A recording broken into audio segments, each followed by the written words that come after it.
ሐዘናችን በእሷ ጆሮ በኩል ስለተወገደ ድህነት በማርያም ማኅፀን ተወጠነ። ድህነት በእመቤታችን ማኅፀን ተጀመረ። ባርነት በሔዋን ጆሮ መጣ። ወውቱ ይቅንጂ ባልሽ ይግዛሽ ብሏት ነበረ። አሁን ግን ነፃነት በእመቤታችን ጆሮ መጣ።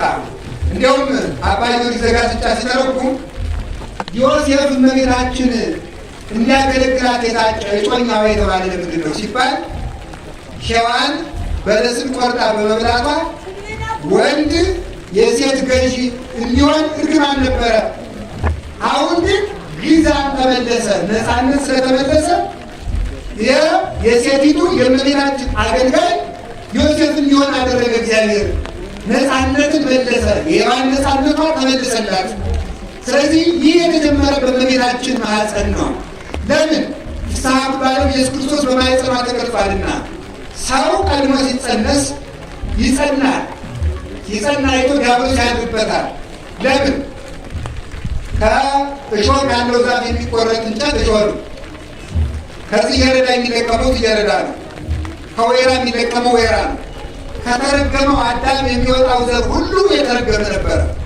ከተረገመችው ሔዋን የሚወጣው ዘር ሁሉ የተረገመ ነበረ። አሁን ግን ተመልከቱ፣ እመቤታችን ከመምጽውር ጽሩየ ገብራ እንደተባለ ወርቅ ከጭቃ በተገኘ ጊዜ ጭቃው ወርቁን እንደማይከተለው ከአዳም ሰውነት ስትገኝ የአዳም እርግማን ያልተከተላት ንጽሕት ዘር እሷ ስለወጣች በእሷ ማኅፀን ክርስቶስ ሲጸነስ ዲያብሎስ በእሷ ርስት ስለሌለው በእመቤታችን ማኅፀን ያድርና ይቆራኝ ዘንድ ስላጣ ከዚህ የተነሳ ምንዳለ የእሱ መርዝ አሽከላው ተቆረጠበት። ቀድሞ ሰው በተጸነሰ ቁጥር ዲያብሎስ እየመጣ በጽንስ ይቆራኘው ነበረ። በጽንስ ይቆራኝና ወንድ ባረፈ ጊዜ መጥቶ እየታየ በፀሐይ ሞት 40 ቀን እያፈራገጣቸው ይሞቱ ነበረ። ሴት በሞተች ጊዜ 80 ቀን ትፈራገጥ ነበረ። በማኅፀን ይቆራኝ ስለነበረ ማለት ነው። አሁን ግን መድኃኒታችን ኢየሱስ ክርስቶስ ከእመቤታችን ማኅፀን ሲጸንስ የዲያብሎስ ርስት ስለሌለው ገንዘብ የሌለው ሰው ወይ ደግሞ ምን ማለት ነው ከሌላ ወደ ርስት የሌለው ሰው ከሰዎቹ ርስቱን እንደማያድር የዲያብሎስ ርስቱ ኃጢአት ስለሆነ ኃጢአት በእመቤታችን ሰውነት ስለሌለ ርስት ስለሌለው ዲያብሎስ በእመቤታችን ሰውነት መጥቶ ይቆራኝ ዘንድ ኃይል አላገኘም።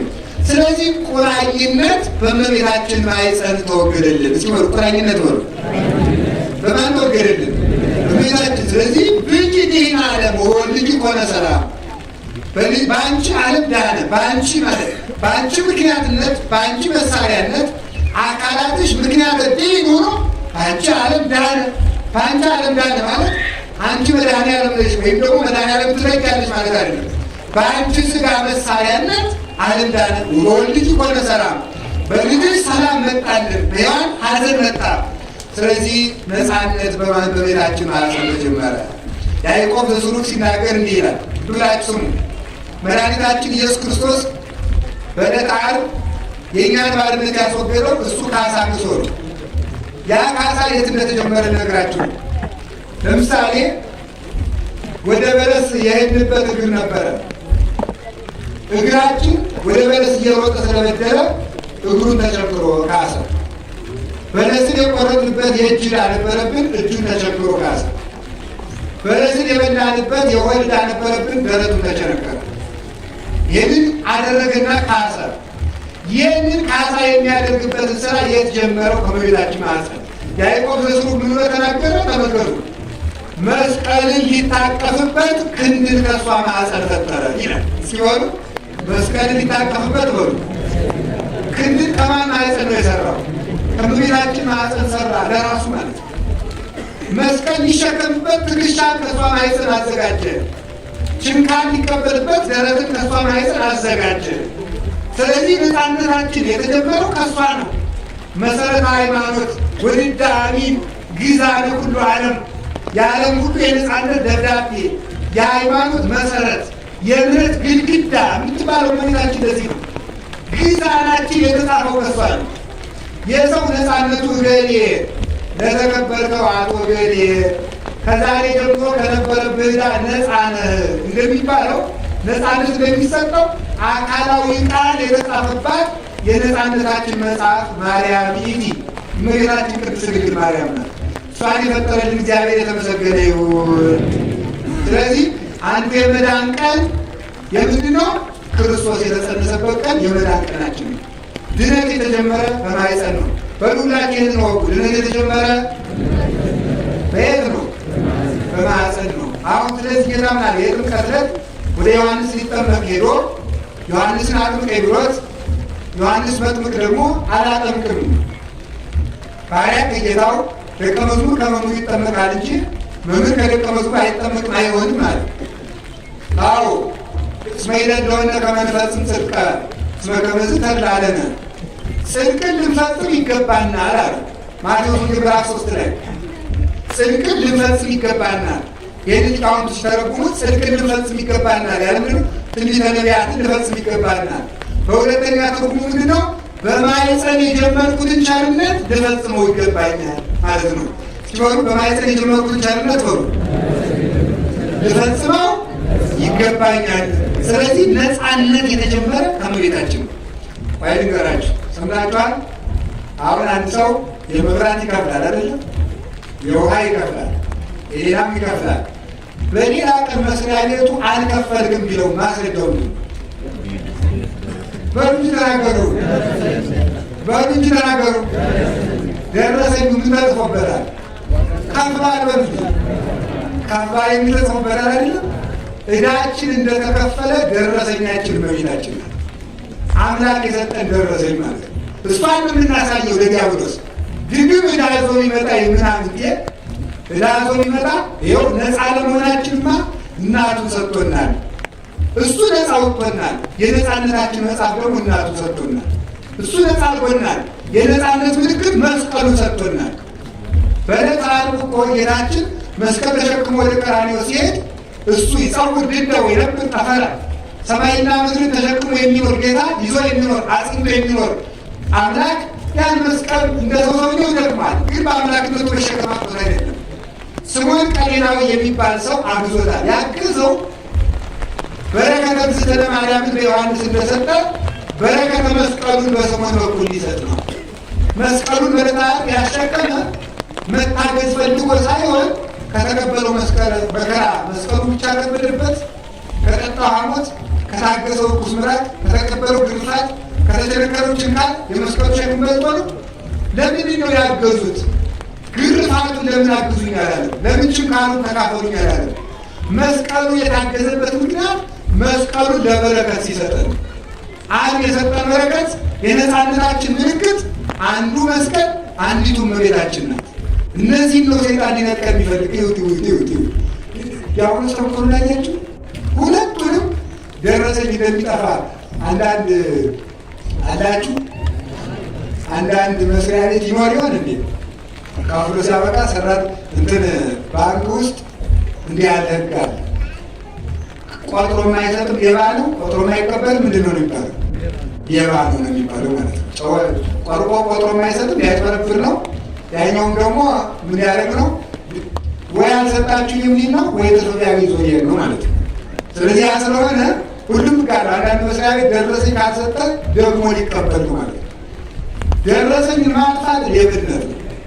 ክርስቶስ የሰጠንን የነፃነት ምልክት አትያዙ የሚለን መስቀሉን ጣሉት።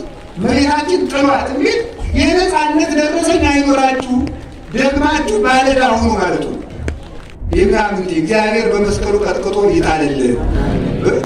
በእኔ ቃል ሳይሆን በቅዱስ ጳውሎስ ቃል እግዚአብሔር አምላከ ሰላም ይቀጥቅጦ ለሰይጣን ኃይለ እገሪክሙ በኩሉ ጊዜ ሮሜ 16 ላይ ሲናገር የሰላም አምላክ እግዚአብሔር ሰይጣንን ከእግራችሁ በታች ሁል ጊዜ ቀጥቅጦ ይጣልላችሁ ብሏል። ቀጥቅጦ ይጣልልን በእውነቱ ማለት ነው። ስለዚህ አንድ ድነት የመዳን ቀመቸ ነው። ንገሩ አሁን ባስተማር በተማማለው ነው በለታ ሌላስ የክርስቶስ የጽንሱ ቀን የጽንሱ ቀን በሉ እሱ የምን ቀን ነው? የመዳን ቀን። አንድ ድነት የተጀመረ እዚያ ነው። ሰምታችኋል? አዎ ይሄ ነው መጽሐፍ ቅዱስ የሚያስተምረን። ይሄ ነው ድነት በማኅፀን የተጀመረ። ከቃሉ ጋር ናችሁ? ከዚያ በኋላ ጌታችን መድኃኒታችን ኢየሱስ ክርስቶስ የከረመባቸው 30 ዓመቶች ሁሉ የመዳን ቀን ነው የሚባሉት። 30 ዓመቱ ሁሉ አዳም የ30 ዓመት ጎልማሳ ሆኖ ተፈጥሯል። የ30 ዓመት ጸጋውን በኃጢአት አባክኖታል። ክርስቶስ በምድር ላይ 30 የኖረው የ30 ዓመት የኖረው በኃጢአት ለባከነው ለአዳም ዕድሜ ካሳ ለመስጠት ነው። ስለዚህ የክርስቶስ ዕድሜዎቹ ሁሉ እያንዳንዷ ሰኞ እያንዳንዷ ማክሰኞ የድነት ቀን ናት። እንግዲህ እሱ የምንጨነቀው ተመልከቱ። ሕፃናት ዘይስሎሙ ለሕፃናት በውስተ ማኅፀን ይላል ቅዱስ ያሬድ። ሕፃናትን በጥንስ የሚቀርጻቸው አምላክ ዕለቱን ተወልዶ ዕለቱን አድጎ ዕለቱን ተሰቅሎ ዓለምን አይሄድ ይኖራል። ድነት የተገኘው መጋቢት 27 ቀን ብቻ የስቅለት ዕለት ብቻ ከሆነ ለምን ማደግ አስፈለገው? ለምን ቆየ? ለምን ቀረመ? ዕድሜውም ድነት ስለሆነ ነው። ዕድሜውም ድነት ነው በሉ። ስለዚህ የጌታችን ኢየሱስ ክርስቶስ 33 ዓመቷ እያንዳንዷ ቀን ምትባላለች የመዳን ቀን። የመዳን ቀን ሆኑ። ሌላው ከዚያ በፊት የሚቀድም አለ። የመዳን ቀን የሚባለው የተወለደበት ቀን የመዳን ቀን ነው። ክርስቶስ የተወለደበት ቀን የመዳን ቀን ነው። በልደቱ እናክብራለን። እንዲያው ሞኝ ጉድ አንዳንድ ጥቅስ አንጠልጥሎ የሚሮጥ ባለ ምስኪኑ ማለት ነው። እግዚአብሔር ግን ይርዳቸው። የሐዋርያት ሥራ ምዕራፍ 4 ላይ አንድ ጥቅስ አለ። መከራውን የሚል አንድ ሊቃሉ ምን ብሎ መሰላችሁ? አንድ መጽሐፍ ብቻ ካነበበ ሰው እግዚአብሔር ይሰውራችሁ ይላል። ምን ስንት መጽሐፍ ካነበበ ብቻ? አዎ ይህ በጣም ትልቅ ምርቃት እኮ ነው። አንድ ሰው እያሉ አይነ ስውር ነበረ። አይነ ስውር ነበረ። ባለ አንድ ቀን አይኑ በራለትና ጥንቸል አየ። ጥንቸሉን እንዳየ ሌላ ሳይ አይኑ ጠፋ። ባላ ወግ ሲወጋ እንዲህ ያለው ነገር ሲያምር ሲባል እንደ ጥንቸሊቱ ነው ይላል። እንደዚህ ያለው ሲያምር ሲባል እንደ ጥንቸሊቱ ነው። ሌላ አላየም። ስንት ስለ ክርስቶስ ጌትነትና ማዳን አንድ ሁለት ሶስት ጥቅሶችን አንጠልጥሎ የሚሮጥ ምስኪን አለ። እንዲህ የሚል ነው፣ መዳን በሌላ በማንም የለም፣ ከሰማይ በታች እንድንበት ዘንድ የተሰጠ ሌላ ስም የለም፣ ያም ኢየሱስ ነው ይላል። እውነት ጥቅሱ እውነት፣ ትርጉም ውሸት። ጥቅሱ እውነት ነው። አዲያ ክርስቶስን መዳንማ የምትሰብክ የክርስቶስን ማዳንማ የምትሰብክ ቤተክርስቲያን የልደቱ በረከት የላቸው፣ የጽንሰቱ በረከት የላቸው። ዓርብን ብቻ ይዞ አንጠልጥሎ የሚሮጥ ዓርብንም በትክክል የማያምኗት ማለት ናቸው። ኦርቶዶክሳዊ ተዋሕዶ ቤተክርስቲያን እኮ የጽንሰቱ በረከት ያላት፣ የልደቱ በረከት ያላት። እኔ መናፍቃን የሚደርጉኝ በዓል ሊከበር የሚገባው ለኢየሱስ ነው እንጂ ለማርያም፣ ለተክለ ሃይማኖት፣ ለገብርኤል የሚል የለም ይላል። እነሱ ግን የኢየሱስ በዓልም የላቸው። እኔ የሚደንቀኝ እንዴት የተክለ ሃይማኖት ልደት የዮሐንስ መጥምቅ ልደት ታከብራለች? የክርስቶስ ልደት ነው። እናንተ የክርስቶስ ልደት መች ታከብራለች? ለማጥፋት ሲሉ ይነቅፋሉ፣ ግን አያከብሩትም። እነሱ ራሱ የልደቱ በረከት የሚከበርባት ጽንሰቱ ሕይወቴ ነው፣ ልደቱ ሕይወቴ ነው፣ እድሜው በረከቴ ነው፣ ስደቱ ክብሬ ነው የምትል ክርስቲያን ይችላል። ለስደቱ ክብሬ ያላት ዘመነ ጽጌ ብላ ሰይማ ኢየሱስ ስዱድ ተስፋ ሆኖ ለስዱዳን የምትለው ስደተኛው ክርስቶስ የስደተኞች ተስፋ ነው የምትለው እሷ ናት። አንደ ውእቱ ምርጉዘ ጻድቃን ተስፋ ሆኖ ለስዱዳን የምትቀድስነት ይችላል። ልደቱ በረከታችን ነው። ተወልደ በአምሳሊከ ከመ ይልድከ በአምሳሊሁ፣ አንተ በአምሳሉ ሊወልድህ እሱ በአንተ አምሳል ተወለደ ይላል ሊቁ። አንተ በአምሳሉ ሊወልድህ የሰው ልጆች የእግዚአብሔር ልጆች እንዲሆኑ የእግዚአብሔር ልጅ የሰው ልጅ ሆኖ መጣ። እሱ ከእኛ የዘር ሐረግ ሲቆጠር እኛን ከመላእክት ጋር ቆጠረ፣ እኛን ከእሱ ጋር ቆጠረ። ወተወለቆም ስለ ድውያን ከመ ይስደምረነ ምስለ ማኅበረ ጻድቃን። ይሄ የኋላው ነው። ከበጎች ማኅበር ተቆጥሮ ተወልዶ ከእንስሳት ማኅበር ተወለደ፣ እኛን በማኅበረ መላእክት ጨመረን። ልደቱ በረከታችን ነው፣ የመዳን ቀን ነው። ራቁቱን ተወለደ፣ ብርሃን አለበሰ። ከበጎች ጋር ተወለደ፣ መሥዋዕት ሆኖ አዳነን። ከእንስሳት ጋር ተወለደ፣ እኛን ከእንስሳነት አውጥቶ ወደ መላክነት አሳደገ። በለስ ለብሶ ተወለደ፣ እኛን ደግሞ አካሉን በጥምቀት አለበሰን። ኩልክሙ ለተጠመቅሙ ክርስቶስ ለበስክሙ፣ የተጠመቃችሁ ሁላችሁ ደስ ይበላችሁ ክርስቶስን ለብሳችሁታል ይላል ቅዱስ ጳውሎስ። ማን ለብሳችሁታል? እንዲሁም ምዕመናን እውነት ይህን ማወቅ አለብን። በ40 ቀን በ80 ቀን ፓትርያርክ ብቻ አይደሉ፣ ጳጳሱ ብቻ አይደሉ፣ መምህራን ብቻ አይደሉ፣ ካህናት ዲያቆናት አይደሉ? የተጠመቃችሁ ሁላችሁም ክርስቶስን ለብሳችኋል። ማን ለብሳችኋል?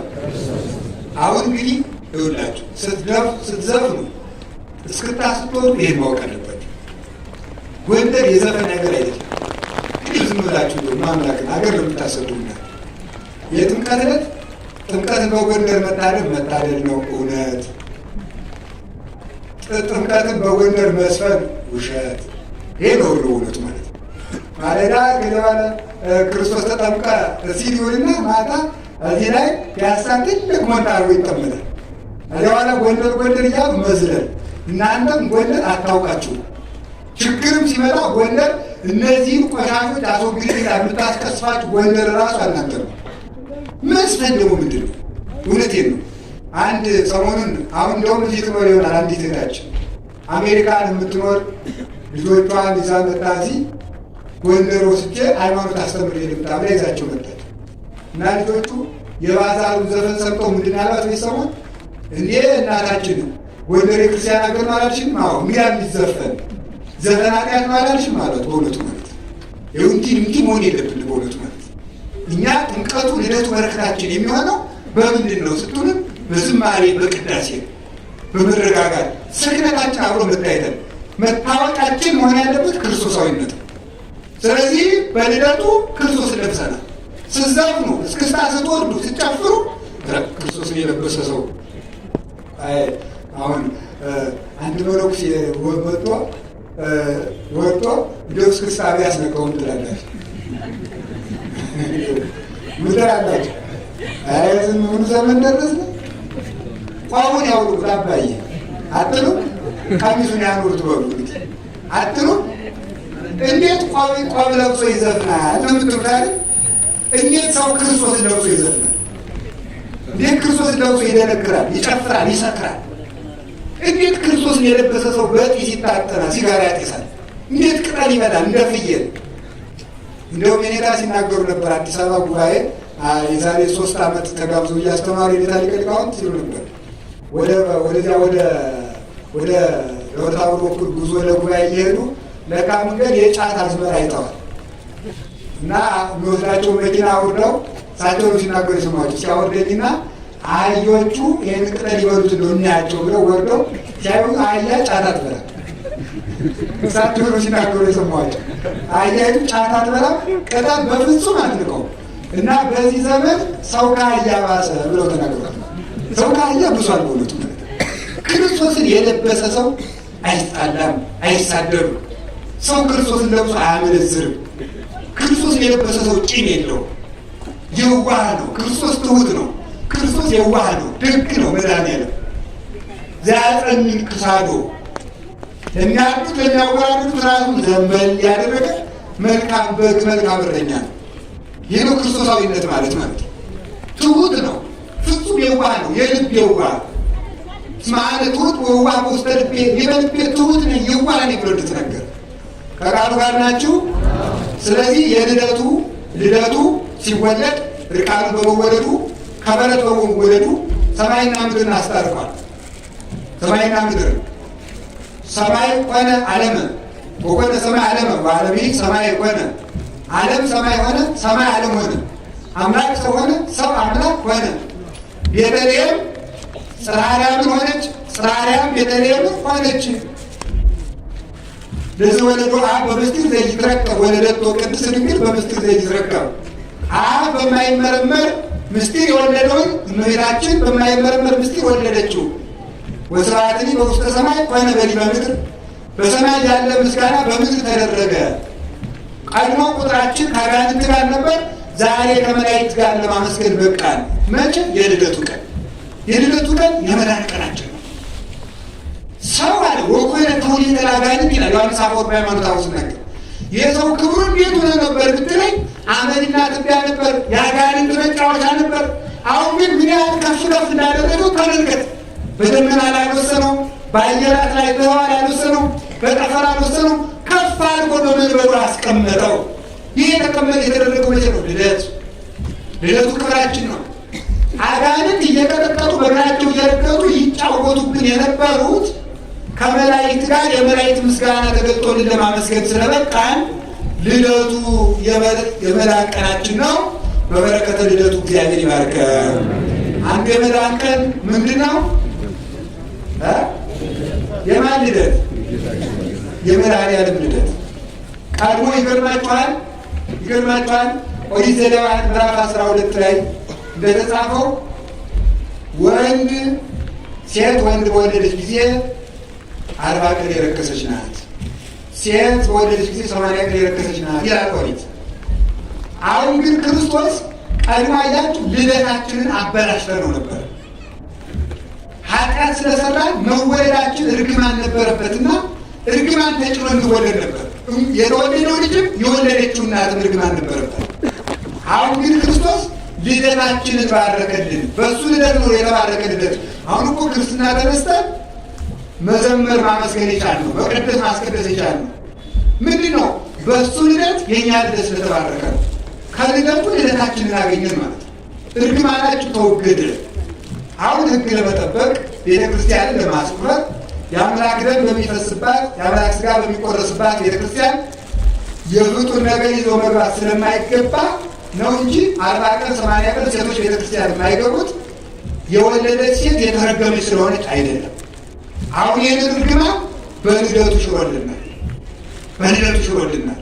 አሁን ሴቶች ቤተክርስቲያን የማይገቡበት ምክንያት ሴት ወንድ ስትወልድ አዋላጅቱ 20 ቀን ከቤተክርስቲያኖች የምትቆይበት ያዋለደችው 40 ቀን ከቤተክርስቲያኖች የምትቆይበት ምክንያት ክብረ ቤተክርስቲያንን ለመጠበቅ ነው። ሴት ወንድ ከወለደች 33 ቀን ከሰውነቷ ፈሳሽ ስለማይጠፋ 7 ቀን የሙሴ ስላለ፣ ሴት ከወለደች ደግሞ 66 ቀን ከሰውነቷ እንዲሁ ተፈጥሯዊ ግዴታ ስለማይለይ የአምላክ ደም የሚፈስባት ቤተክርስቲያን ስለሆነች እንግዳ የፍጡር ነገር ይዞ ስለማይገባ ነው እንጂ የወለደች ሴት ርግምት መሆኗ ቀርቷል። ይህንን እርግማን በልደቱ ያስወገደልን መድኃኒዓለም ስሙ የተመሰገነ ይሁን። ከእርግማን አውጥቶናል። ብሩክ መድኃኒዓለም እርግማንን ሽሮልናል። ብርክት ማርያም ብሩክ መድኃኒዓለም ስለወለደችልን ስሙ የተመሰገነ ይሁን። ብሩክ እግዚአብሔር። ሶስተኛ አላችሁ እስቲ የመዳን ቀን በሉ። አንደኛው የመዳን ቀን ምንድን ነው? ሁለተኛው የመዳን ቀን ምንድን ነው? ልደቱ። ሶስተኛ የመዳን ቀን ቅድም ያልገባችኋል ምንድን ነው? እድሜው። እስቲ እድሜው በሉ። የጌታችን ኢየሱስ ክርስቶስ እድሜው ምንድን ነው? የመዳን ቀኖች ናቸው። በእነዚያም ካሳ ክሷል። እነዚህ መርሳት አይገባም። በ30 ዓመቱ ተጠመቀ የሚለው ዝም ብሎ የተጻፈ አይደለም። ቅዱስ ኤፍሬም ሶርያዊ 30 ዓመቱ የክርስቶስን 30 ዓመት አንዱ ዓመት ለዚህ ሁለተኛው ዓመት ለዚህ እያለ መድቦ ለበረከት ተርጉሟቸዋል። እሱን ለመማር ደግሞ ጊዜ ያልቅብና ለሌላ ቀን ተማሩት። የክርስቶስ 30 ዓመቷ እያንዳንዱ ዓመት ትርጉም አለት። ስደቱ የመዳን ቀናችን ነው። ቅድም ተናግረናል። የተጠመቀበት ቀን የመዳን ቀን ነው። አለፍ እያልኩ ሄድና አልጠቅልላችሁ። የተጠመቀበት ቀን የመዳን ቀን ነው። ታውቃላችሁ። ጌታችን መድኃኒታችን ኢየሱስ ክርስቶስ ተመልከቱ፣ ቀድሞ በተከፈተ ገነት ከተነጠፈ ረፍት አስገባቻቸው ነበር። ማን? አበተለ ገነት ወአበተ ነጥፈ ረፍት። ረፍት ከተጉዘበት ተከፈተች ገነት አስገብቶ አክብራቸው ነበር። ኃጢአት የገነትንም የሰማይንም በር ዘጋብን። ጌታ መድኃኒዓለም መጣና ተጠምቆ የሰማይ በር ከፈተልን። ወናሁ ታሪው ወለቱ ሰማይ፣ እነሆ ሰማይ ተከፈተለታል። ሰማይ የተከፈተ ምንድን ነው? ቀድሞ በበደላችሁ ዘግታችሁት ነበረ፣ አሁን በእኔ ቸርነት ከፈትኩላችሁ ማለት ነው። አያችሁ፣ የተጠመቀ አሁን ያቺ በር ናት እኮ ዛሬ የምንገባበት። ዛሬ እየተጠመቅን እኮ ክርስቲያን ሁሉ እየተጠመቀ ወደ ቤተክርስቲያን የሚገባ ክርስቶስ ጥር 11 ቀን በከፈታት በር ናት። በዚያች የሰማይ በር ነው የምንገባ። ይቺ ግን የምትዘጋበት ቀራል። ይችን ሊቃውንት ሲተረጉሙት የቸርነት በር ናት ይላል። ክርስቶስ ቸርነት የሚከለክልበት ቀን አለ። ዓመት አገብ ምድር ማይጸና ቋሜታ ድህንም ወለታ። የዚያ ጊዜ ግን ይዘጋል። መጠሶቹ አሪወን ሙሽራው ገባ፣ በሩም ተዘጋ፣ ክፈትልን አሉት። አላውቃችሁም አላቸው። አዳምና ሔዋን ዘጉት። ክርስቶስ በጥምቀቱ ከፈተው። መልሶ በምጽአት ይዘጋል። ያቸርነት ተዘጋጅቶ ላልተገኘ እስከዚያ ከሙሽራው ጋር ላልገባ የዚያ ጊዜ ግን ይዘጋል። የምልጃ በርም አሁንም ሁሉም አሁን ነው። ስለዚህ ጥምቀቱ አንደኛ የዕዳ ደብዳቤያችን ተደምስሶልናል። እንደ አምላክነቱ ተረግጦ እንደ አምላክ እንደ ሰውነት ተረክቶ እንደ አምላክነት አቅልጦ በዮርዳኖስ ዕዳችን ደምስሶልናል። ወአንተ ቀጥቀጥከ አርእስቲሁ ለከይሲ በውስተ ማይ ይላል ቅዱስ ዳዊት። የዘንዶውን ራስ በውሃ መካከል ሰበርከው ይላል። ዘንዶ ዲያብሎስ የዘንዶ ራስ ስልጣኑ የዲያብሎስን ስልጣን በጥምቀቱ ቀጥቅጦልናል። ጥምቀቱ የመዳን ቀናችን ናት። ከዚያ ሳ ተመልከቱ ራቁቱን አሁን ሰው ሲጠመቅ ከነ ልብሱ ነው ራቁቱን ምን ነገር እንጂ ለምን ሰው ሲጠመቅ ለአቅመ ሔዋን ለአቅመ አዳም የደረሰ ቢሆን በሌላ ሃይማኖት የነበረ ሰው ዞሮ መጥቶ ሊጠመቅ ቢል ልብሱን አውልቋል። ለምን ሲባል ክርስቶስ እንዲለብስ ነው ማለት ነው። ሴት ብትሆን አድጋ የመጣች ብትሆን ጸጉሯን ያሳደገች ከሆነች የተጎነጎነ ጸጉር ካላት ፈታ ነው የምትጠመቅ። ለምን መድኃኒዓለም በጥምቀቱ ከኃጢአት ማሰሪያ ፈቶኛል ማለት ነው። ያን ማለት ነው። ወርቅ ቀለበት ያላቸው ቢኖሩ አውልቀው ይጠመቃሉ። በጥምቀት ክርስቶስን ለብሻ ጌጣለሁ ማለት ነው። ስለዚህ ጥምቀቱ ጌጣችን፣ ልብሳችን፣ ከኃጢአት መሰሪያ የተፈታንበት የመዳን ቀናችን ነው። ኦርቶዶክስ ተዋሕዶ ቤተክርስቲያን ይህን ሁሉ የምታከብር በዚህ የተነሳ ነው። ከቃሉ ጋር ናችሁ? ከቃሉ ጋር ናችሁ? ትምህርቱ ድነታችን ነው። ክርስቶስ ያስተማር ጊዜ አረጋዊ መንፈሳዊ ይላል ምስክር ሲሰደድ አብረው ተሰደድ ይላል። እያሰብከው ማለት ያሰብከው። እንዲሁም አንድ የቤተክርስቲያን አባት ሲናገር ለጸሎት ስትቆም ከዳኛ ፊት እንደቆም ካስብ ይላል። ጸሎት ስንቆም ሀሳባችን የሚበታተነው ክርስቶስ ትሰማ አይደለም። አሁን ፍርድ ቤት ቁማችሁ እግዚአብሔር ያሳየው ክርስቶስ ያመልክተው ክቡር ዳኛ ብላችሁ አንዴ ቆይ ሄሎ ብትሉ ምን ይላል? ደንብ አስከባሪ አስወጣልኝ ሰውዬ ይላል። ለምን ዳኛ ፊት ተንቀጥቅጣችን ጭንቅላታችን እስከ እግር ጥፍራችን በሙሉ ቁጥጥር ሆኖ ዳኛውን ብቻ ነው የሚያስብ። ምን ይለኛል? አንተ በክርስቶስ ፊት ምንድን ነው የሚለው? እንደውም ሊቁ ሲናገር በማታየው አምላክ ፊት እያየህ እንደቆምክ አስብ ይላል። በማታየው አምላክ ፊት ወሩ ምን እሱ እያየህ እንደቆምክ ምን በል አስብ። እሱ እያየህ ነው አንተን ማለት ትሬኒ ወይ ታስተሪ ይላል ደራሲው ቅዱስ ባስልዮስ ሲናገር በሊቶን ጸሎት ላይ ትሬኒ ወይ ታስተሪ ማለት ነጽሮ ተመየጠና ምንድን ነው የሚለው? አንተ ታያለህ አትታይም። ትሬኒ ወይ ታስተሪ ትጠብቃለህ፣ ስትጠብቅ አትታይም ይላል። አንተ ትጠብቃለህ፣ ስታይም አትታይም፣ ስትሰራ አትታይም፣ ግን ትሰራለህ ወይ ነገር ይሄ። ስለዚህ እያንዳንዷ መድኃኒታችን ኢየሱስ ክርስቶስ ያስተማረባቸው ዘመናት የድነት ቀኖች ናቸው። ትምህርቱ ድነት ነው። የክርስቶስ ቃሉ ድነት ነው። ሰው የሚድነው ምን አድርጎ ነው? በስሙ አምኖ ብቻ አይደለም፣ ቃሉ ተቀብሎ ይድናል። ዘያዕቀበ ቃሌ ኢይጥዕም ወለሞት ቃሌን የጠበቀ ሰው ቢሆን ሞትን አይቀምስም። ዮሐንስ ወንጌል ምዕራፍ 8 ቁጥር 58 ላይ ሲናገር ቃሌን የሚጠብቅ ሰው ሞትን አይቀምስም ብሏል። ስለዚህ አንዱ የመዳን ቀን ትምህርቱ ነው። እሱ ያስተማረበት ቀን ነው።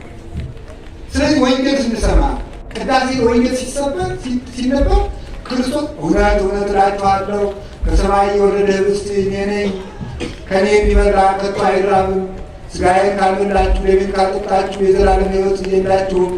አይሁድም መልሰው ይህ አባቱንና እናቱን የምናውቃቸው የናዝሬቱ ኢየሱስ አይደለምን? እንዴት አድርጎ ሥጋውን ሊሰጠን ደሙን ሲሰጠን ይቻለዋል አሉ። ጌታችን ኢየሱስ ክርስቶስን በልቡናቸው እንዳንጎራጎሩ አውቆ ስለምን ታንጎራጎራላችሁ? አባቴ ካልሰማው በቀር ወደ እኔ መምጣት የሚቻለው የለም። አሁንም እላችኋለሁ የሰው ልጅ ሥጋውን ካልበላችሁ ደሙን ካልጠጣችሁ የዘላለም ሕይወት የላችሁም አለ። እኔ ሕይወት ከሰማይ የወረደ የሕይወት እንጀራ ነኝ። አባቶቻችሁ በምድረ በዳ መና በሉ፣ ነገር ግን ሞቱ። እኔ ከምሰጠው ኅብስት የሚበላ ከቶ አይራብም፣ እኔ ከምሰጠው የሚጠጣ ከቶም አይጠጣም። ይህ የምሰጠው መብልም ሥጋዬ ነው መጠጡም ደሜ ነው አለ። በወልድ ያመነ የዘላለም ሕይወት አለው ብሎ ካህኑ ሲያነብ ክርስቶስ እየተናገረ እንደሆነ ስናስብ በዚህ ድነት እናገኛለን። አንዱ የመዳን ቀናችን ይሄ ነው። ስብከት ስንሰበክ ትምህርት ስንማር ራሱ ሰባኪ ስለሆነ እናጥር ስብከት እየተሰበከ እሑድ እሑድ ቀን ጸበል መራቆት ጸበል አምጣ ዲያቆን ጸበል አምጣ። ልክ እንደ ጸበሉ ቃሉ መድኃኒት ነው ሲበሉ ልክ እንደ ጸበሉ ቃሉ ምንድን ነው? አዎ ጸበሉ በጉሮሯችን የምናወርደው መድኃኒት ነው። ቃሉ ደግሞ በጆሮ የሚገባ መድኃኒት ነው። ይህ እኮ ሰው መድኃኒቱን አያውቅም። አንዱ መድኃኒት ጥሩ አንድ መድኃኒት ይፈልጋል። አይደረግም። እግዚአብሔር የሥርዓት አምላክ ያስተማረበት ተራራ ሲወርድ በኃይል ሲወርድ መርከብ ውስጥ ሲያስተምር ትምህርቱ ድነታችን ነው። እግዚአብሔር በቃሉ ይጠብቀን፣ በኪዳነ ቃሉ ያጽናን። ቃሉ ካለበት ክርስቶስ ይኖራል። ቃሉ ካለበት ክርስቶስ ይኖራል። የእግዚአብሔር ቃል ፍጹም መድኃኒት ነው። በዚህ ቃል ዘአነገርኩክሙ መንፈስ ውእቱ ወኃይሉ፣ አሁን የምነግራችሁ ቃል መድኃኒት ነው ብሏል። እሱ የተናገረው ቃል መድኃኒት ነው። የሚያስተምርም እግዚአብሔር ነው። ስለዚህ ይሄ አንዱ የድነት ቀን ያስተማረባቸው ዕለቶች ናቸው። በረከተ ምስጡ የሚታሰቡበት፣ ተራራ ወጥቶ ያስተማረበት፣ በኃይል ወጥቶ ያስተማረበት። አሁን እዚህ ስትማሩ አባ እንደሚያስተምር እያስባቸው አትማሩ። እውነቴን ነው። እዚህ ስንማር አሁን ተመልከቱ። ጌታችን ኢየሱስ ክርስቶስን ሊያስተምር ወደ ተራራ ወጣ። ብዙ ሕዝብ ባየ ጊዜ ወደ ተራራ ወጥቶ ተቀመጠ። ሕዝቡን ቀረቡ፣ አንደበቱን ከፍቶ አስተማረ ሲባል አሁን እዚህ ላይ የቆሙ ሰውዬ ክርስቶስ እያስተማረ ነው። እናንተ ደግሞ ከኢየሩሳሌሙ ተራራ እንደተገኛችሁ አድርጋችሁ ነው ማሰብ። ያ ሲሆን በረከት ትቀበሉበታላችሁ። ከቃሉ ጋር ናችሁ። ሰባኪ መቆጣት የለበትም አለ ሊቅ ሲናገር። ሰባኪ መቆጣት ህዝቡን አቀኝ ብሎ መቆጣት የለበትም። ምክንያቱም ከተቆጣ መጀመሪያ እኔ ነኝ የማስተምር አስበዋል። የስማችሁ የሚያስተምር ማለት ነው። እግዚአብሔር የሚያስተምር ከሆነ ህዝቡ ውስጡን ቢልኩት ለምን ይቆጣል? የናቁት እግዚአብሔር ነው፣ እሱን አይደለም። ስለዚህ የሰውዬ መጀመሪያ በቃ እኔ ነኝ መምህር ብሎ ኖሯል ይላሉ አባቶቻችን። ስለዚህ ይሄ እንዳይሆን ሰባኪም እግዚአብሔር ያስተምራል ብሎ ያስተምር፣ እናንተም እግዚአብሔር ያስተምራል ብላችሁ አስተምሩ። ያን ድነታችን መድኃኒታችን ይፈጽምልን። የመጨረሻ ጌታችን መጨረሻ ስላችሁ ሌላ ከዚህኛው መጨረሻ ነው። አንድ ሁለት ሶስት ነገሮች ይቀሩኛል። የመዳን ቀን የሚባለው የጸሎተ ሐሙስን የመዳን ቀን ጸሎተ ሐሙስ 40 ቀን ጾሙ የመዳን ቀን ለምሳሌ ጌታ ጾመ ስንት ቀን ነው? 40 ቀን ይጠይቀና እንደ አቶ ለማሳተፍ እኮ ነው። ለማሳተፍ ነው። ስብከት የጋራ ነው ብለዋል የጌታ በቀደም። ስብከት የጋራ ነው። ስለዚህ እናንተ ተሳተፉ። በእናንተ እኮ ትምህርት ስቱደንት ሴንተር ይባላል አይደል? ተማሪ ተኮር ይባላል አይደል? አለ የለም? ስለዚህ ተማሪ ተኮር ስለሆነ እናንተም ተሳተፉ። ጌታ የጾመ ስንት ቀን ነው? በሉ እንጂ 40 ቀን። በጣም ጥሩ። ለምን በላው? ለምን በሉ እንጂ። በጣም ጥሩ ነው። 40 ሰው 4 የሥጋ ባህሪ ያለው ስንት? 5ኛ የነፍሳለሁ ስንት? 5። ተመልከቱ 40 ለ5 ስታካፍሉ ስንት ይመጣል? 8 አይደል? ስለዚህ ምንድን ነው በ5ቱ ባህሪያችን በድለን ስለነበረ 40 ቀን የጾመው ለአንድ ቀን 8 ቀን ለአንዱ ባህሪ 8 ቀን ለአንዱ ባህሪ 8 ቀን ካሳ እየካሰ 8 ቀን አካፍሎ ለበደለው በደል ካሳ አድርሷል። ጾሙ ዝም ብሎ የተደረገ አይደለም ማለት ነው።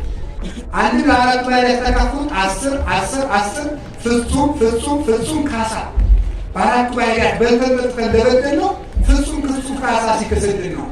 ስለዚህ ለ5ቱ ባህሪያችን አንድ ሳምንት አንድ ሱባኤ ነው። አንድ ሳምንት አንድ ሱባኤ ነው። አንዳንዱ ሱባኤ ለአንዳንድ ባህሪያችን ክሶልናል። ጾሙ የመዳን ቀን ነው። ሲጾሙ የመዳን ቀን ነው። አሁን አብይ ጾም ስንጾም የምን ቀናችን ነው? በተናገሩ የመዳን ቀናችን ነው። ክርስቶስ ለባህሪያችን የከሳውን ካሳ እያሰብን ነው። እኛም ድነትን እንቀበልበታል። ያንን ለመሳተፍ ነው የምንጾም። የጸሎተ ሐሙስ ዕለት የድነት ቀናችን ነው። ለምን የጸሎተ ሐሙስ የድነት ቀናችን ነው? አታገኝ ውስጥ ፍኖተ ሰላም እግረ ልቡናችን ወደ በለስ ሩጦ ወደ ሲኦል ተገብቶ ወርዶ ነበር። አሁን እግረ ልቡናችን ወደ ወንጌል፣ ወደ ፍቅር፣ ወደ መንግሥተ ሰማያት ኑ ትሉኒ ኑ ተከተሉኝ። ለጊዜው በእግር ለፍጻሜው በእግር መጨረሻ በእግር ተከተሉኝ። ሰው ክርስቶስን በሁለት መንገድ ይከተለዋል። አንደኛ በእግር፣ ሁለተኛ በእግር፣ ሶስተኛ በክብር። በእግር እሱ በሄደበት በመሄድ ይገርማችኋል። እመቤታችን ከኖረቸው ኑሮ ሁሉ የሚያሳዝንኝና የሚገርም ብዙ ስጋ ያሳልፋለች። ጌታ ካደረገ በኋላ የኖረችው ኑሮ ነው። ጌታ ካደረገ በኋላ በእያንዳንዷ የኢየሩሳሌም ቦታ እየሄደች ከዚህ ላይ ልጅ እንዲያልጎ ነበር፣ እዚህ ላይ እንዲያልጎ ነበር እያለ ታለቅስ ነበር። እዚህ ላይ ብስታበርግቶ ነበር እያለ በየቀኑ ውኗ ልጇ ያደረገበት ቦታ እያየች ያን ማዘከር ነበር። ስለዚህ በእግረ ልቡናችን የዛሬ ኢየሩሳሌም ይሄዳል። ያን ቻለ ቤተክርስቲያን ኢየሩሳሌም ነው። ኢየሩሳሌም ናት ነው ቤተክርስቲያን። የገጠር ሰው ማን እንዳስተማረው አናውቅም። ሰላም ለኪ ቅድስት ቤተክርስቲያን አምሳለ ኢየሩሳሌም ሰማያዊት ይላል። ማን የነገረው ብቻ ወይ ከሁሉ ደቂቅ ሙራን ማለት እግዚአብሔር ልጆችሽ በልዩ እንደተነገረ ልጆችሽ ከእግዚአብሔር የተማሩ ይሆናሉ ተብሎ እንደተነገረ ሲሳለም ሰላም ለኪ ቅድስት ቤተክርስቲያን አምሳለ ኢየሩሳሌም ሰማያዊት ይላል። በዛቲ ቤተክርስቲያን ያለ መርገቱ ሚላል አራ ተምስራተ ላይ አራ ዘበሰማያት ለዚህች ቤተክርስቲያን የሰማይ መላእክት ስራት አላት።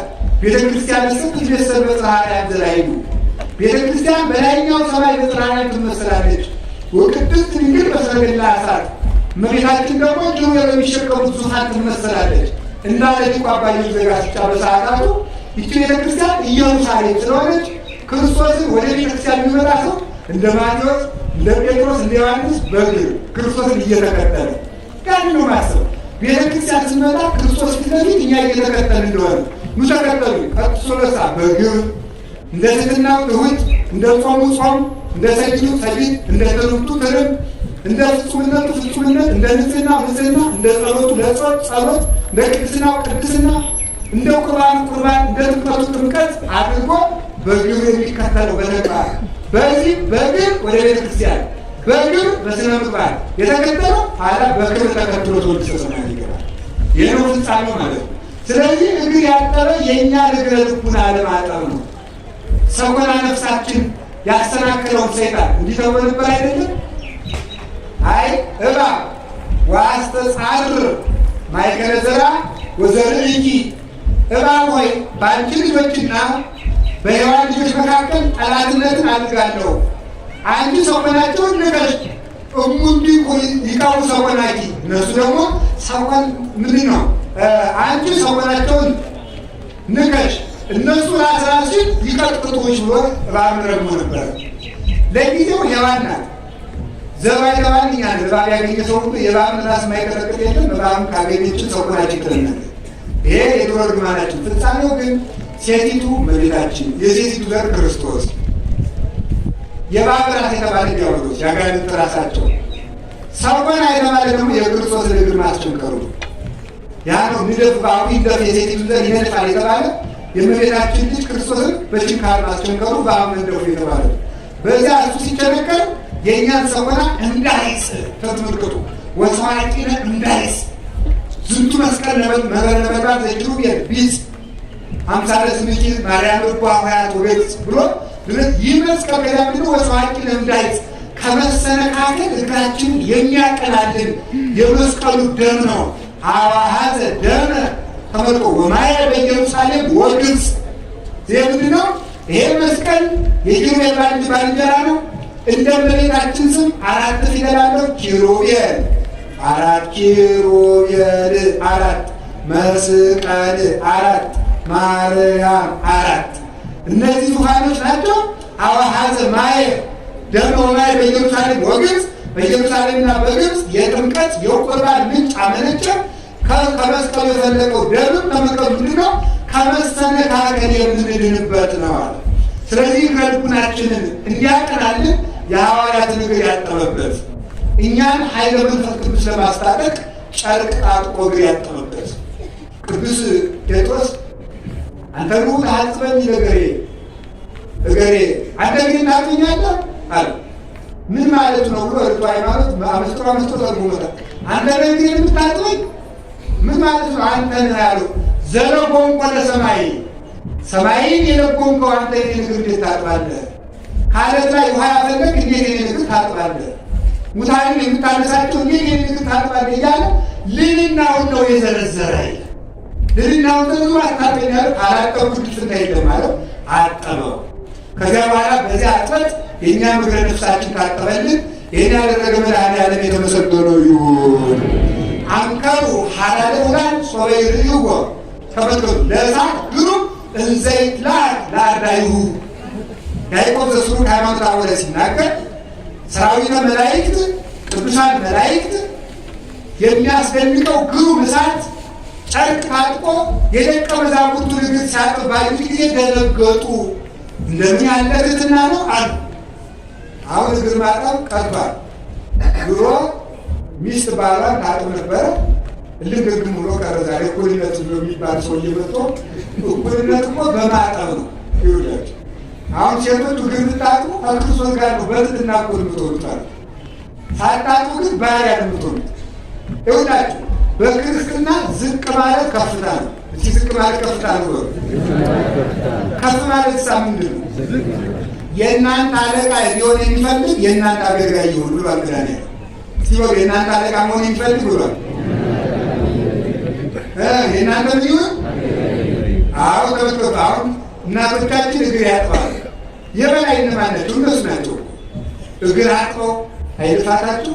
አሁን የከተማ ሴት ደግሞ እንደ ስራ ሰራላችሁ ትታወቁ እውነት እናቶቻችን በመገደ ትልቅ ጥር የሚያደርገኝ የት ተነስተው ጎመን ቀቅለው ድንች ቀቅለው ከዚህ ያደረሱ እኮ እነሱ ናቸው። እንደዚህ አድርገው ያንን ምሳ ቋጥረው እንደገና ደግሞ አብረው አረድ ይወጣሉ። ልጅ በትከሻቸው አዝነው ዝናብ እየወረደባቸው ያርማሉ። ይህንን አድርገው ነው ልጅ የሚያሳድጉት። ጥሬ ቆጥመው ውሃ ጠጥተው ወተት ያልቅባቸው ደም አጥተው የሚያሳድጉት። እንዲህ አድርገው ነው መከራ የሚቀበሉት። እና እግር ማጠብ ዛሬ ቀረ። ልጅ አባቱ ምክንያቱ ምንም የሚያጥብ የለም። ቅዱስ አትናቴዎስ መነኩሴ ሳለ እግር የሚያጥባት ፋጋ ነበረች። ፓትርያርክ ሲሆን የፓትርያርኩ አምላክ እግር ካጠበ ፓትርያርክ መሆን እግር ከማጠብ ያስቀራል ያለማን ብሎ ፋጋውን ይዟት ሲወሩ ዘ እዚያም ፓትርያርኩ ነው እግር ያጥብ ነበር።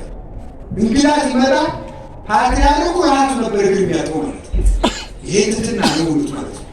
አሁን ሰው ትምህርቱ ልጆቹ ትምህርት ሁሉ ትምህርት ይሄ ኤቢሲዲ ያመጣብን ችግር በጣም በጣም በጣም በጣም ሁሉት ማለት ነው። ኤቢሲዲ አሁን እንዲያስ ኤቢሲዲ ነው ይላል። ኤቢሲዲ ነው ይላል ሁሉት ማለት ይሄው ማለት ሁሉት ማለት ኤቢሲዲ ማለት ኤቢሲዲ ታውቃላችሁ? አለች አንዲት ቴሌቪዥን የድሮ ቴሌቪዥን ሚወራ የምትባል ቴሌቪዥን አለች። 14 ኢንች ናት ምስልናት እንደዚህ አካባቢ ናት። እና እኔም የገጠር ልጅ ነኝ። ድሮ ዘመዴ ከተማ ሲመጣ ያታለዋለ ዚህ ትከፍል እና እንትን ገብቶባት ካሴቱ ሲዲ አስገብቶባት ፕሌይ ሲባል ትንሽ ከተጫወቶች ኖዲስክ ትላለች። በቃ እንደዚህ ኖዲስክ ቢያረጉ ይሰራል። በቃ ኖዲስክ ኖ ሲግናል እያለች ብትርቅ ነው የምታደርገው። ሙቅ ያለው ነው ብታረ አልቀበልም። አሁን የዘመን ሰው አይምሮ ሙቋል። ምንም አይሰማም። ኖዲስክ በስቲ እንደዚያ ቆናል ብንላችሁ አሰቡ። ኖዲስክ ኖ ሲግናል በቃ ቢደረግ ይሰራ ሰው አስቸግሯል። አባቱ ቢሰማ ቢመክረው ኖዲስክ፣ እናቱ ብትለው ኖዲስክ፣ መምህሩ ቢለው ኖዲስክ። ዩኒቨርሲቲ ውስጥ አይምሮ ኖዲስክ፣ ቤተክርስቲያኑ ኖዲስክ ነው። ዩኒቨርሲቲ ውስጥ አሁን ትምህርቱ ቢመጣው መመረቂያ ሙይ ሲ በሞት ያፈርሰው ልጅ ሲ በየት ነው ያለች ተብሎ የሚመረቀው መከራ ውጤት እኮ ለማግኘት ከመምህር ውጤት ለማስወጣት እርኩሰት የሚሰሩ ልጆች ሁሉ ያደረጋል። ዲን ወደ ሲ ለማስቀየር ማለት ውጤት የትምህርት ቤት ውጤት በሰውነት እየተለወጠ በነውር እየተለወጠ እኮ ይህ ቤት የደረስንበት ዘመን ማለት ነው። አቡክርናት ደግሞ ስትመጸዳደቁ ሁሉ ሊሆ ድንቅ ነው የሚያደርገው። ይህን ዲግሪ በነገራችሁ ላይ ስለ ዲግሪ አደረግልናል። እውነቴ ነው። ዲግሪ ማለት በፈረንጅ አገራሉ አንድ ዲግሪ ያለው ሰው he is ready for training ነው የሚባለው። ማለት ነው ይሄ ሰውዬ ለመስማት ዝግጁ ነው። ሰምታችኋል አይደለም? ምን ለማለት ዝግጁ ነው? አሁን አንድ ዲግሪ ተመረቀ። መጀመሪያ ዲግሪ የተመረቁ የተከበሩ በሌ አውቃችሁ ትሙታችኋል። ሁለተኛ ዲግሪ ደግሞ የመጀመሪያውን ዲግሪ ይዞታል ወይ ፈተና ማስተርስ ዲግሪ ነው። የመጀመሪያውን ዲግሪ ይዞታል። ለዚህ ነው የሁለተኛ ዲግሪ ላይ ሪሰርች የሚመጣው ለዚህ ነው። የመጀመሪያ ዲግሪ ይዞታል ነው። ሶስተኛ ዲግሪ ፒኤችዲ ዶክተር ኦፍ ሳይንስ ይባላል። እነሱም ያው እንደዚያው ናቸው። ብዙም አይደነቁም፣ ይሻላል። ስለዚህ ግን ነው የምነግራችሁ ከቃሉ ጋር ናችሁ እና እምቢተኞች አሉ። እስኪ እሺ በሉ። ለልጆቻችሁ መታዘዝ ነው። ለማንም ሰው መታዘዝ፣ እግር ማጠብ መድኃኒዓለም እሺ ብሎ ያዝ።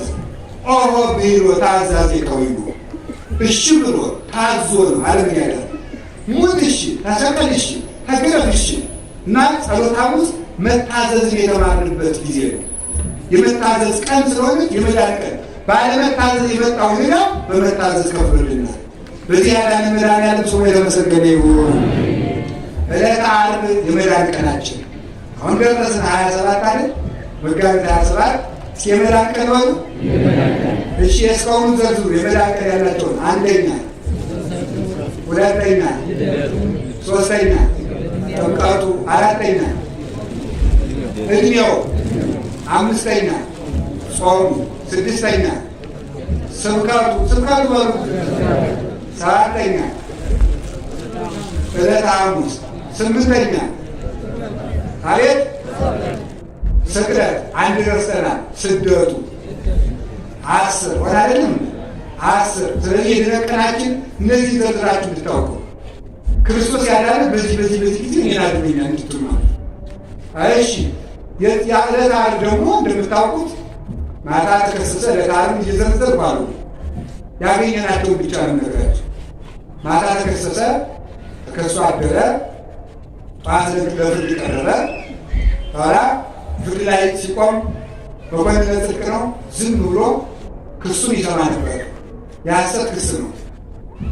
በሌላ ቀን ብዙ ክስ ተከሶ አስረድቶ ረድቶ አሸንፎ 2-3 ጊዜ አይሁድ ከሰውት ነበር። የዚያ ቀን ዝም አለ። ለምንድን ነው ዝም ያለ? ሴቶ መዳቀ ቢከራከር አይሁድን ይረታል፣ ጲላጦስን ይረታል። ከተከራከር አይሰቀልም፣ ካልተሰቀለ ደግሞ እኛ አንድንም። ስለዚህ ሞት እንዲፈረድበት ሆኖ ዝም አለ። ሆን ተብሎ እንዲፈረድበት ዝም አለ። መከራውን በትዕግስት ከዚያ አቁሞ ኃጥአንን በግራ ጻድቃንን በቀኝ አቁሞ የሚፈርድ ጌታ ሲፈረድበት ዝም ብሎ ፍርድ ተቀበለ። እግዚአብሔር ያሳያችሁ፣ ክርስቶስ ያመልክታችሁ። የማን ክስ የማን ፋይል ማለዳ ተጀምሮ ለ6 ሰዓት ሞት ይበላል፣ ቀጠሮ ሳይሰጠው። የእሱ ፍርድ ግን የሞት ፍርዱ ጠዋት ተጀምሮ 6 ሰዓት ያለቀበት ምክንያት የእኛን የሞት ጊዜ አርቆ የህይወት ጊዜ ለማቅረብ። የእሱ ሞት በተቃረበ ቁጥር የእኛ ህይወት ይቀርብልን ነበር። ወደ 2 ሰዓት ስንቀር ነፍሳት እኮ አብረው ይሳቃል ይሉ ነበር። ልስቀለው ልተዋው ሲል ጲላጦስ አይሁድ ይሳቃል ሲሉ አዳም ከልጆቹ ሲሆኑ ይሳቃል ይላል። ለምን ካልተሰቀለ አይድንም። ስለዚህ የእሱ እየነጋ ባለ ቁጥር እየረፈደ ሲሄድ የእኛ ልደታችን ይቀርብልን ነበረ። በራም ግፍ ተፈጸመበት። ራቁቱን አደረጉት። ስድብን ታገሰ። ወታገሰ ምራቅ ርኩሰ። ርኩስ ምራቅ መታገስ ለሱ አይገባም። ርኩስ ነገር በእግዚአብሔር ፊት እንኳን ለአካሉ ላይኑ እንኳን አጸያፊ ነው። እግዚአብሔር አሮንን ምን እንዳደረገለት ሊቀ ካህናቱ እንኳን ወንድምህ አሮን ዓይኔ ርኩሰትን አይታ አትታገስምና ወንድምህ አሮን ወደ ቤተ መቅደስ በገባ ጊዜ